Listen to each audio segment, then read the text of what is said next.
Hi everyone, welcome to today's video in which I will be discussing prompting and prompt hierarchy in applied behavior analysis. My name is Sarah Toma, and today we will be discussing what a prompt is, why prompting is important in applied behavior analysis, how do we prompt, what are the 6 main types of prompts that we can use. I'll be providing examples of each prompt, and then I'll also be discussing the prompt hierarchy. In other words, when do we use each prompt and what level of prompting is appropriate and at what time throughout the intervention period. So first, what is a prompt? A prompt is assistance that we as the instructors provide to the learner in order to support and encourage correct responding of desired behaviors. So as I just mentioned, there are several different types of prompts that I will discuss later in the video. And these prompts vary in intrusiveness, meaning how much help the learner is receiving from the prompt. Prompts can be provided in many different forms, for example, through physical touch, through verbal cues, through gestures, and many more. So why is prompting important? We know that a main goal of ABA is to increase desired behaviors, and prompting is a really important part of that equation. Providing prompts assists the learner to respond appropriately. In other words, prompting encourages correct responding. In turn, this decreases learner frustration and it increases reinforcement availability because we know that the learner receives reinforcement whenever they respond correctly. So decreased frustration and increased reinforcement, this then leads to an increase in learner engagement, provides more learning opportunities, and thus increases the skill acquisition rate. So this is all really important, right? Basically, we're saying prompting leads to my learner learning more and learning more frequently. Prompting helps us show that learner what behaviors we want to see, and it helps us shape those behaviors towards complete independent responding. So next we'll move on. This is the prompting hierarchy. The picture that you can see on your screen now shows 6 main types of prompting. This includes full physical prompts, partial physical prompts, modeling prompts, gesture prompts, verbal prompts, and visual prompts. So where you see on the right side that red star, that indicates an independent response, which is the goal of all interventions, is for our learner to provide complete independent responses, right? So, and then you see the black arrows on the top of your screen moving from the red over to the white. That indicates the level of most to least prompting. So this is when we use the most intrusive prompt level or the full physical prompt, and we make our way down the line to the least intrusive prompt level, which is that visual prompt. And then oppositely, the arrows on the bottom of the picture are showing you from the least intrusive prompt level over to the most intrusive prompt level. This is considered least to most prompting when we use prompts in this order. So basically the least helpful to the most helpful. So we use most to least prompting and least to most prompting for very different reasons in ABA, and they're used in very different situations. And I'll start with most to least prompting. So most to least prompting is typically used when we are teaching our learner a brand new skill that they likely cannot engage in independently without our help through those prompts. It's important to note that when we use most important or most to least prompting, we need to have a plan to fade that prompt. Fading the prompt refers to moving through this line, starting at full physical prompt, and then once they master that criteria, we would move to a partial physical prompt and then to a model prompt and so forth. This is not done willy-nilly in ABA. This is done very systematically and it is very data-based. So typically, it does look different for every learner, but once they master their behavior at a certain prompt level, it's typically 80% is that mastery criteria level. Once they master that, then they will move down to the partial physical and so forth. And they will need to be responding at that 80% rate for typically 3 to 5 consecutive sessions before it is considered mastered. And fading these prompts and working towards that independent response is very important because we don't want our learners to ever become dependent on any prompts that we are providing them. And then moving on to least to most prompting. Least to most prompting is used with skills that have already been mastered by the learner that we know the learner can produce independently already.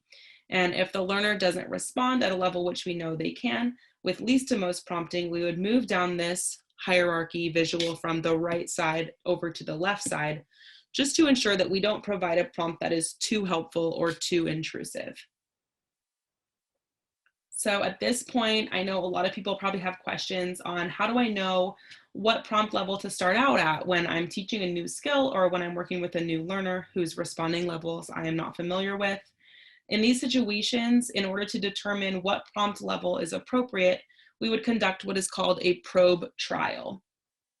So with a probe trial, you're essentially using a least to most prompting method to determine at what level the learner can produce a correct response. So for example, if we were beginning an intervention for a learner to label water when shown a picture of water, we would begin the probe trials by seeing if they can respond completely independently. We'd start on that right side of the screen. So we would show them the picture of the water, ask them, what is this? And give them 3 to 5 seconds to respond. If they don't respond within that 3 to 5 seconds, then we'll just repeat the trial. We'll ask them again, what is this? And then we'll use that visual prompt. If they still don't respond, we'll do the same thing with a verbal prompt and then with a gesture prompt and so forth. So let's say they begin to correctly respond at the model prompt, then we would know that we should probably start our intervention at that modeling prompt level, and that would be determined. So, and then before I go into detail on each of these specific types of prompts and how to do each one, I just want to touch really quickly on when to provide the prompt. So as you can see here, that prompt is provided during the learner response phase. So we'll provide an instruction. In the example I just gave, it was, what is this? And many times in ABA, that instruction is referred to as the discriminative stimulus. And then we'll provide the prompt during that learner response phase. If the learner correctly responds and they do what we want them to do, then we would then enter the consequence phase, which would be providing a reinforcement. Even if they don't provide that correct response, we would enter the consequence phase. In this case, the consequence would be repeating that instruction and then using a more intrusive prompt to elicit a correct response. And then once that correct response is given, we will give them reinforcement. So now that you know when and why to provide these prompts during the intervention, I'm sure we all want to know, how do I provide these prompts? What does this look like? So I'm going to start by detailing here the most intrusive prompt level, and then we'll just work our way down the chain. So the most intrusive prompt method is called a full physical prompt. Many times this is also referred to as a hand-over-hand prompt. This involves the instructor physically guiding the learner to complete the desired response. So as you can see from my little picture that I have here, the instructor down at the bottom has their hands physically guiding the learner. So we would say touch head, and then we would immediately grab the learner's hands, guide them to their head and say, great job, that's your head. We provide that reinforcement. Good job, you touched your head. And then moving down to the partial physical prompt, this is slightly less intrusive.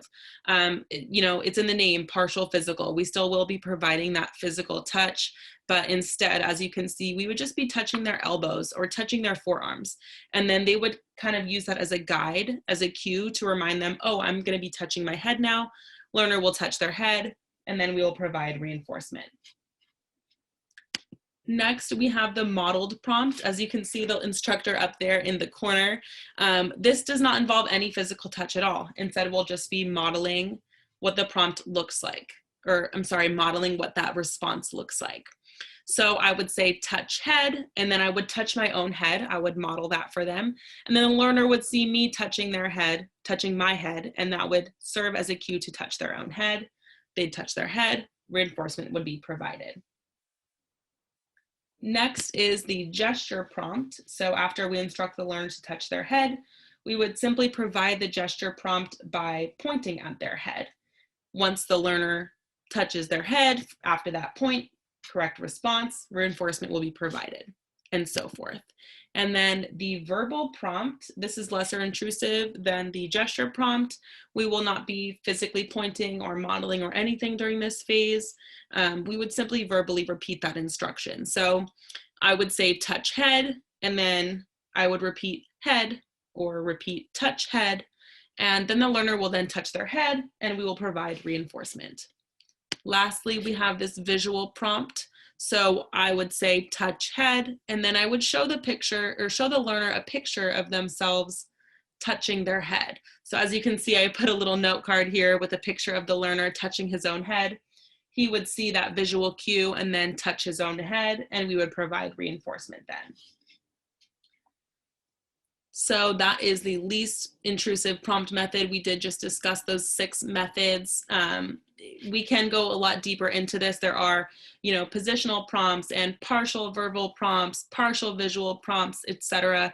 But that's a topic for another video. That definitely goes a lot more in depth, but these are the 6 basic types of prompting that you will use during ABA with your learners. And so just to finish out the presentation, I've included some tips for successful prompting. We want to make sure that we are avoiding any unintentional prompting, which would look like a change in your voice inflection, maybe an eye glance towards the correct response, using a positional prompt, etc. While all of these are unintentional, they would potentially serve as prompts for our learners. So this is something that we want to avoid, because we are always working towards completely independent responses from our learners. Next, always have a plan to fade the prompts to avoid prompt dependency. I touched on this earlier in the presentation, and fading, I want to reinforce that fading should be completely systematic. It should be based on data. This is going to be individual for the learner, and we should never be willy-nilly about fading the prompt. We want to be exact, and we want to make sure that we are feeding the prompt at the correct time for our learner. Next, always reinforce correct responses, even when they are prompted. So even if you fully physically guide your learner's hands to their head to touch their head, we want to reinforce that, provide reinforcement that matches the effort that they put into that skill. And if you're ever unsure of what level of prompt that you should be providing, you can always go back and conduct those probe trials that I discussed and reassess your learner's response level, so you know that where you should be working with. So I hope you enjoyed this presentation today. Here are some references that I used to help me make this presentation. If you have any questions, please let me know, or if anything was not explained clearly, I'd love to try and help out. So let me know in the comments if you guys have any questions on prompting hierarchy, prompting levels, how to prompt your learners, etc. Thank you.